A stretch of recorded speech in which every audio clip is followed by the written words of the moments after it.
नमस्कार। जब हम राजस्थान के बारे में सोचते हैं तो दिमाग में क्या आता है?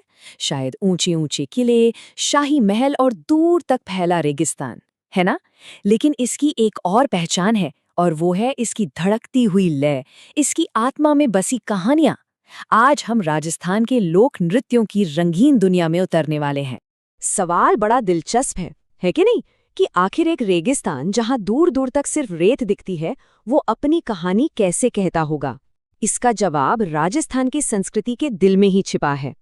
इसका जवाब है लय में, रंगों में और गति में। यहाँ के जो लोक नृत्य है ना, वो सिर्फ मनोरंजन नहीं है। अरे वो तो एक जीती जागती भाषा है। हर एक घुमाव एक पूरी कहानी कह जाता है और हर एक ताल इतिहास का एक नया पन्ना खोल देती है। और इस पूरी पड़ताल में हमारा गाइड होगा ये टेक्स्ट, जो हमें इन नृत्यों की गहराई में ले जाएगा। तो चलिए शुरू करते हैं ये शानदार सफर। तो सबसे पहले हम चलते हैं राजस्थान के दिल में, यानी मेवाड़ और मारवाड़। ये वो इलाके हैं जहाँ की हवाओं में आज भी वीरता की कहानियां गूंजती हैं और ये बात यहाँ के नृत्यों में भी साफ झलकती है। और यहाँ हमारी सबसे पहली मुलाकात होती है गैर नृत्य से। ये एक ऐसा डांस है जिसमें जोश और ऊर्जा कूट कूट कर भरी है और इसे मेवाड़ और मारवाड़ के पुरुष करते हैं।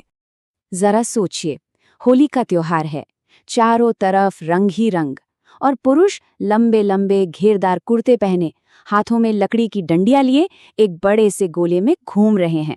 ढोल, बांखिया और थाली की तेज धुन पर खटखट जब ये डंडियां आपस में टकराती हैं तो एक ऐसी जबरदस्त लय बनती है जो पूरे माहौल में जान डाल देती है। ये सिर्फ एक डांस नहीं, ये तो एक पूरा का पूरा अनुभव है। गैर के इस जोश के बाद अब मारवाड़ में ही एक और अनोखे डांस की तरफ चलते हैं, घुड़ला नृत्य। इसकी कहानी बहुत खास है। ये महिलाओं का नृत्य है जो एक जीत का जश्न मनाने के लिए किया जाता है।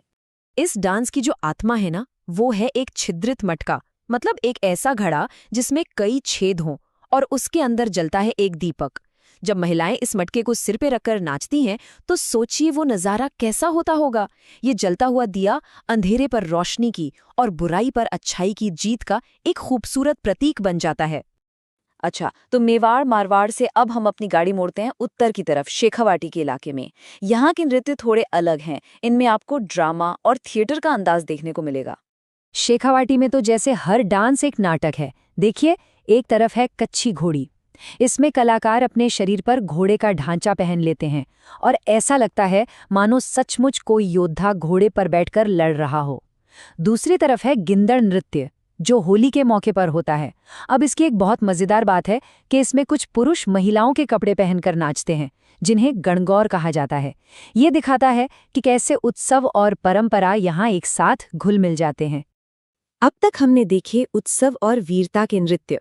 अब बात करते हैं उन डांस फॉर्म्स की जिनमें भक्ति और आस्था की गहराई है। ये ऐसे डांस हैं जो किसी एक इलाके तक सीमित नहीं है।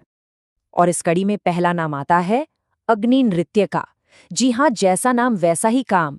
ये बीकानेर के जसनाथी समुदाय का एक हैरत अंगेज डांस है। देखिए, ये कोई आम डांस बिल्कुल नहीं है। कलाकार फतेह फतेह का नारा लगाते हुए धधकते अंगारों पर, जी हाँ, जलते हुए कोयलों पर ऐसे चलते हैं, ऐसे नाचते हैं जैसे वो फूलों का बिस्तर हो।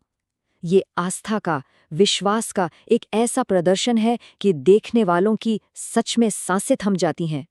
अग्नि की इस धधकती हुई भक्ति के बाद अब हम एक बिल्कुल अलग तरह की साधना देखते हैं, 13 ताली नृत्य में। ये कामड़ समुदाय की महिलाएं करती हैं और सबसे अनोखी बात, ये बैठकर किया जाता है।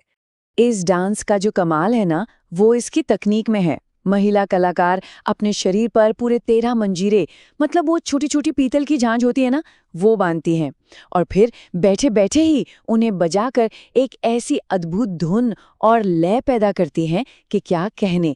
ये हुनर और भक्ति का वाकई एक अविश्वसनीय संगम है। तो यहाँ हम देख सकते हैं कि भक्ति को जताने के दो कितने अलग अलग अंदाज हैं।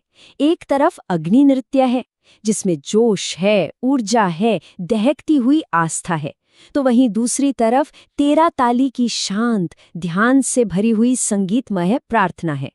तो इस सफर के आखिरी पड़ाव पर चलिए एक नज़र डालते हैं राजस्थान की नृत्य परंपराओं की विशाल विरासत पर और देखते हैं कि दुनिया भर में इसका क्या महत्व है।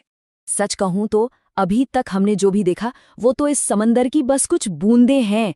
राजस्थान की नृत्य विरासत तो बहुत बहुत बड़ी है।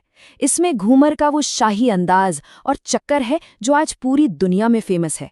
फिर वालर जैसा अनोखा डांस है जो बिना किसी साजबाजे के किया जाता है, एकदम शांत। और भवाई के बारे में क्या कहें, सिर पर एक के ऊपर एक कई मटके रखकर बैलेंस बनाने का वो कमाल। हर डांस की अपनी ही एक अलग कहानी, एक अलग दुनिया है। और इन नृत्यों की आवाज, इनकी गूंज सिर्फ राजस्थान या भारत तक ही नहीं रुकी। एक साल ऐसा भी आया जब पूरी दुनिया ने रुककर इनकी अहमियत को समझा और सराहा। जी हाँ, वो साल था 2010 जब कालबेलिया लोक नृत्य को यूनेस्को की इंटैंजिबल कल्चरल हेरिटेज की लिस्ट में शामिल किया गया। मतलब इसे पूरी दुनिया की एक अनमोल सांस्कृतिक धरोहर माना गया। ये एक बहुत बड़ा सम्मान था और इस बात का सबूत कि ये परंपराएं कितनी कीमती हैं। तो ये सारी बातें हमें आखिर में एक बड़े सवाल के पास लाके खड़ा कर देती हैं। आज के इस डिजिटल जमाने में जब सब कुछ इतनी तेजी से बदल रहा है, तब ये सदियों पुरानी धुनें, ये प्राचीन लय कैसे जिंदा रहती हैं? आखिर क्या वजह है कि इनकी गूंज आज भी हमारे